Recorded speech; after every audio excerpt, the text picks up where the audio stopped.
So what makes me cranky about Passengers? Having to review it with this cold clogging up my head and mucking up my ability to speak. It really makes me cranky when I finally get a movie I can tear into and then can't really talk for extended periods of time. But I'm gonna do this one anyway, so hopefully you'll bear with me despite the weird voice and the shorter than average review.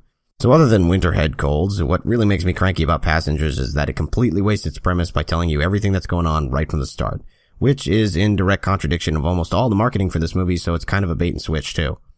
The trailers for Passengers would have you believe that it's a sci-fi mystery thriller, but there's no mystery and frankly very little thrill to it unless you count getting to see Chris Pratt's naked ass or a scantily clad Jennifer Lawrence. The opening sequence of the movie covers exactly why they've woken up 90 years too early, as Chris Pratt gravely announces in the trailer, and there's nothing about the ship, its mission, or the characters that isn't quite directly spelled out for us almost immediately. So if you were hoping to spend the movie trying to figure out who these people are, why they're on the ship, why they're awake early, and what all the weird malfunctions seem to be about, you're going to be disappointed, because all of that stuff is answered pretty much right at the beginning. Instead, what you get is one part The Martian, one part romantic drama, and one part half-assed sci-fi action schlock, pretty much in that order, in fact. It's almost like they had 3 scripts for this movie, couldn't pick one, and just decided to take the opening act of one, the middle of another, and the ending of the last one and stick them together haphazardly. To be fair, despite the movie ruining the mystery right at the beginning, the first 2 parts work well enough. Pratt and Lawrence have good chemistry, and the circumstances leading to their romance, which is pretty much the only thing I could possibly spoil about this movie, so I won't get into detail about what those circumstances actually are. But anyway, they make for an interesting setup. Unfortunately, it's clear that the romance aspect really couldn't build up to any kind of epic payoff, and it's not too long before the writers have backed themselves into an almost inescapable corner, so the movie shifts gears into one of your standard, oh my god, the ship is going into catastrophic failure and our totally unprepared civilians have to figure out how to fix it situations. Then it's just one dumb sci-fi trope after another until the end. Oh no, someone might get sucked out. Oh no, the reactor's going critical and the vents don't work. Oh no, someone has become untethered from the ship and they're too far to reach. Oh no, someone died. Oh, they got better. Never mind.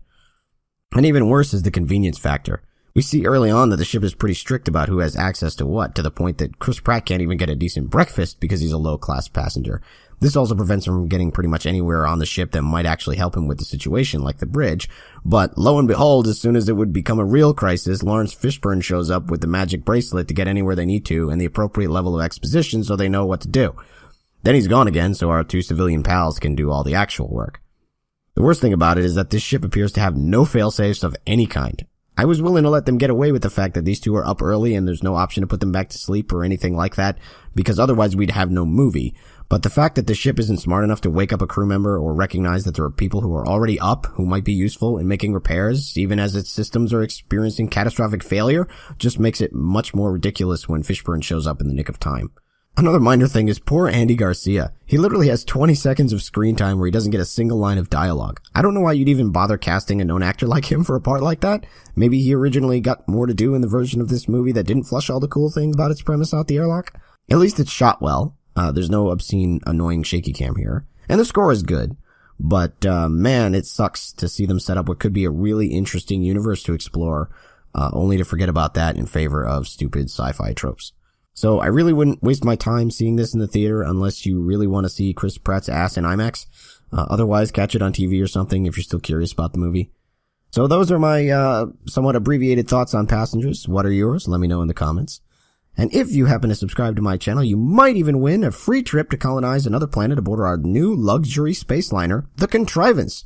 She comes complete with full Earth norm gravity, a huge swimming pool looking out over the stars, 3 decks of shops and restaurants, and awesome entertainment options for the whole family. Click subscribe and enter to win before you miss out on the permanent vacation of a lifetime.